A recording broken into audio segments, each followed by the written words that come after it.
Señor, toma mi vida nueva antes de que la espera desgaste años en mí.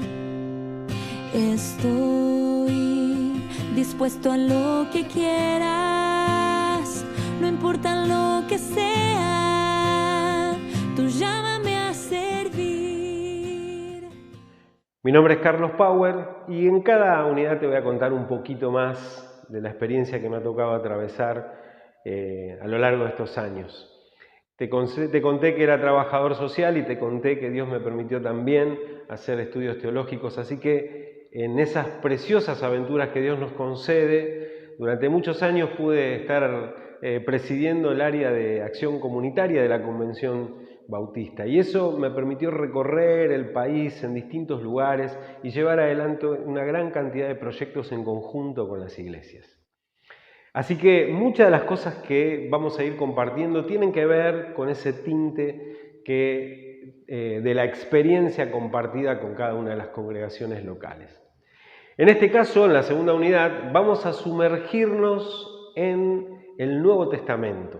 Por supuesto que sería muchísimo más amplio de lo que aquí estamos viendo, pero es fundamental que podamos detenernos otra vez en cada una de las porciones de los textos bíblicos que hemos seleccionado a modo de ejemplo, para poder comprender en qué forma, cuando el Señor Jesús nos muestra y nos revela en su plenitud el corazón de Dios, en qué forma Él lleva adelante ese compromiso que nosotros llamamos social, pero que en realidad es integral, y que se desarrolla concretamente en su contexto, en su realidad, en las comunidades y en las zonas donde el Señor Jesús se movilizó. Así que en la primera parte de esta unidad vamos a estar viendo justamente acerca del ministerio de Jesús a través de los evangelios, de sus enseñanzas y de sus acciones ministeriales. Después vamos a profundizar un poco más en algunos de los contenidos de las cartas y la forma en cómo la iglesia primitiva empezó a desarrollar ese ministerio a partir de lo que Jesús les había enseñado. Déjame solamente tomar algunas cosas allí sueltas como para animarte a que puedas desafiarte a profundizarlas en esta segunda unidad. Cuando el Señor Jesús hace la presentación de su ministerio, desarrolla la plataforma de lo que iba a ser su ministerio, toma el texto de Isaías y lo cita delante de toda la sinagoga, y cuando termina de desarrollarlo, habla justamente de que el año del favor del Señor se había acercado y ese año tenía distintas características, ¿no? Y hacía alusión a muchas de las que Dios ya había establecido en las leyes en el Antiguo Testamento, pero que no se habían cumplido. A partir de Jesús, el Señor dice claramente: estas palabras se han cumplido, se están cumpliendo hoy delante de ustedes. El Señor Jesús inaugura su reino aquí en la tierra y después lo continúa a través de sus discípulos y de nosotros como iglesia a través del tiempo. Cuando el Señor Jesús desarrolla este concepto, nos va enseñando distintas cuestiones que tienen que ver con este brazo de la relación para con el prójimo, que tiene que ver justamente con la forma práctica de llevar adelante este ministerio de compromiso o de mayordomía en nuestras relaciones sociales. Lo primero que el Señor Jesús, entre tantas otras cosas, enseña claramente a sus discípulos es este resumen de la ley y los profetas que ya mencionamos anteriormente. Y si prestamos atención cuando Él habla acerca del prójimo, menciona de distintas formas, distintas categorías de prójimo que nosotros podríamos prestar atención y que ustedes la van a trabajar allí después en su material. Por ejemplo, comienza diciendo que debemos amar a nuestro prójimo como a nosotros mismos. Primer prójimo, desafío de amor en nuestras vidas, increíblemente somos nosotros mismos. Cuando nosotros no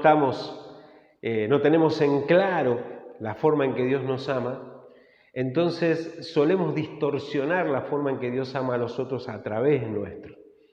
Cuando nuestro amor hacia nosotros mismos está debilitado, cuando nuestra autoestima está debilitada o destruida o marcada, muchas veces no solemos ser canales limpios para transmitir ese amor a nuestro prójimo, lo transmitimos en forma distorsionada. O peor, cuando nuestro amor está exacerbado, cuando creemos ser más importantes de lo que verdaderamente somos y no comprendemos que nuestro valor está dado por el amor de Dios. También nuestra tarea y nuestro servicio hacia el prójimo queda desdibujado. Por eso el punto clave, el meollo de esta cuestión para poder ser canales limpios del amor de Dios hacia nuestro prójimo comienza por nosotros mismos. Pero después, si nosotros vamos siguiendo los ejemplos, las enseñanzas que Jesús nos da y el Nuevo Testamento refuerza, vamos a encontrar que la primera categoría de prójimos, que coincidía con la categoría que tenían los judíos en aquel entonces, es el prójimo cercano, aquel con el que nos vinculamos todos los días. Nuestra propia familia, nuestra iglesia, el lugar de nuestros vínculos cercanos. Ese es nuestro laboratorio, nuestro lugar de experiencia para procesar el tipo de amor que Dios espera que nosotros vivamos. Más adelante encontramos quizás un desafío un poco más difícil o más complejo, pero es el que Jesús nos lleva a vivir, romper las barreras hacia aquel prójimo que nosotros consideramos desconocido. Desconocido porque no lo conocemos, desconocido porque todo lo desconocido nos trae temor, lo desconocido nos trae desconcierto, lo desconocido nos trae preconceptos, prejuicios, etcétera, etcétera. Un montón de barreras que Jesús le enseñó a sus discípulos y nos sigue enseñando a nosotros, que es necesario romper para poder llegar a ese tipo de prójimo. Nuestra sociedad está llena de esos prójimos desconocidos que nos traen desconfianza, temor, y que de alguna manera necesitamos romper esas barreras para poder llegar a ellos. Así el Señor Jesús lo hacía permanentemente con sus discípulos, los llevaba de una y otra vez a poder desaprender cosas que ellos habían vivido, habían aprendido desde pequeños, como por ejemplo vincularse con una mujer y samaritana, como por ejemplo tocar a un leproso, como por ejemplo dejar que una mujer con flujo de sangre le toque el manto y tantas otras cosas, que fueron las formas en que Jesús nos sigue enseñando cómo romper las barreras con nuestro prójimo desconocido e incierto. Y por último, en esa escala de valores del prójimo aparece incluso los que deliberadamente son o aparecen o consideramos nuestros enemigos. Enemigos quizás de nuestra vida personal, pero también enemigos de la iglesia, enemigos de la sociedad, enemigos de una comunidad. Allí hay un desafío concreto y poderoso que el amor de Dios puede alcanzar, y de eso se trata también esta parte de lo que vamos a estudiar en la materia. Finalmente, te animo a que allí también puedas ver en las expresiones de la iglesia primitiva cómo la iglesia vivió fuerte, apasionadamente y llena de la plenitud del Espíritu todas esas enseñanzas que Jesús les había dado mientras estaba con los discípulos, y que ahora el Espíritu Santo les estaba reavivando, compartiendo y además multiplicando y extendiendo. Y dice que la iglesia rápidamente comenzó a crecer y a multiplicarse, por ejemplo, a través de este modelo de las casas que se reunían, y allí sucedía algo extraordinario que sigue sucediendo en nuestras iglesias y es un motor poderoso para la extensión de su reino. Crear pequeños grupos, sociedades alternativas, donde las personas cobran su dignidad, donde pueden ser escuchados, donde pueden convivir los que socialmente están un poco marginados, como en aquel momento las mujeres, los niños, los jóvenes, los adolescentes, con adultos, con hombres, y poder llevar adelante una dignidad ministerial, rápidamente crecer, formarse, desarrollar sus ministerios, sus dones, sus habilidades, etcétera, etcétera. La iglesia sigue siendo ese canal o ese instrumento para que muchas personas que hoy en día dentro de la sociedad son excluidas o marginadas cobren un lugar particularmente especial dentro del ministerio y la vida de la iglesia. Vamos a profundizar esto cuando hablemos acerca del abordaje desde la tarea grupal. Pero finalmente quiero, solo a vuelo de pájaro, mencionar que allí, cuando nos introduzcamos un poquito más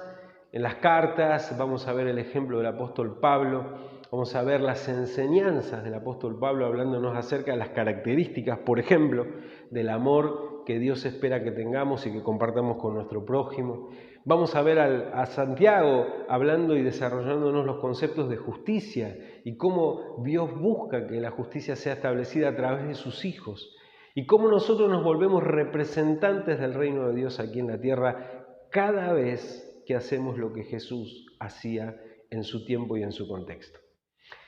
Muy bien, allí te dejo todas estas consignas como desafío. Yo solamente aquí en este videito lo que estamos haciendo es motivarte. La clave está en lo que vos hagas en esta semana cuando abras cada uno de los textos, cuando leas el apunte, cuando leas el material, cuando respondas a las consignas y cuando dejes que Dios te hable a través de cada una de ellas, desafiándote a pensar qué tengo que hacer o qué voy a hacer yo con esto, en este tiempo, en mi contexto, en mi sociedad y en lo que Dios me pide. Que Dios te bendiga, nos vemos la próxima clase.